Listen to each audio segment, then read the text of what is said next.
یه مسئله خیلی مهمی باید بهتون بگم. حقیقتا این ویدیو جدیه، جدا از شوخی جدیه. یه لحظه بدونه که بخوام صدامو خیلی ترنتور حرف بزنم یا افکتای خیلی خاصی بزنم رو ویدیو، چون نمیطلبه این ویدیو. یکم حرف میخوام باتون یه لحظه بزنم، خیلی کوتاه.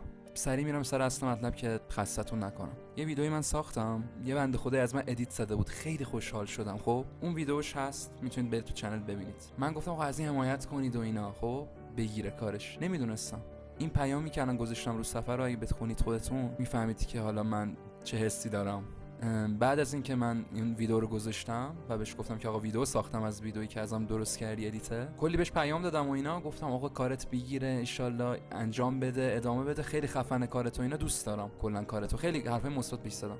بعد این پیامو برام گذاشت که گویا مادرشون سرطان داره و خب سخته، خیلی سخته. میگم یکم این شورت شاید واسه هر کسی نباشه، برای کسایی که حالا درصد زیادی از چنل من بچهای کوچیک‌ترن، اون که رفت میخوام ببینن تو این چنل، شاید بهتره اینو اصلا تو چنل دومم بذارم که یکم جدی‌تره، نمیدونم، شاید تو دوتاش بذارم اصلا. بگذاریم بچه‌ها، بگذاریم.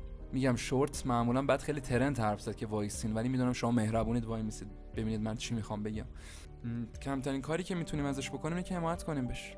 من دروغی ندارم بهتون بگم، حقیقتا مثلا چنل دومم نیست، سومم نیست اونجا مثلا ادیتور باشم من ادیت بزنم، چنل دوستمونه.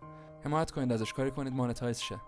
گفت که دوستشم کامپیوتر بگیرم ادیتای خیلی خفن‌تر بزنم، اینو به گوشی زده بود، ادیتی که زده بود ازمو دوستش که کامپیوتر بگیره، گفت نمیتونم چون هزینه بعد صرف درمان مامانم بشه.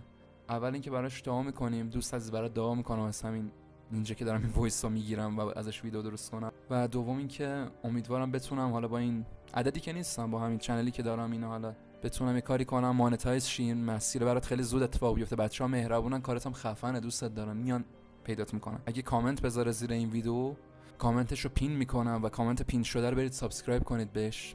و اگه هم نه که لینکش رو هر جور شده تو شورت ویدیو نمیشه لینک گذاشت، توی دیسکریپشن یه جایی میذارم لینکش رو، اسم یه کاریش میکنم که فقط پیداش کنید. و لطفاً ازتون میخوام که فقط دنبالش کنید. همین.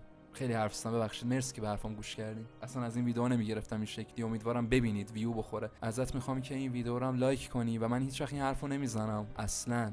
صدا رو چک بکن که ویو بیشتر بگیره، که این ویدیو بیشتر دیده بشه. برای خودم نمیگم، برای داده شما میگم، به هیچ وجه برای خودم نمیگم.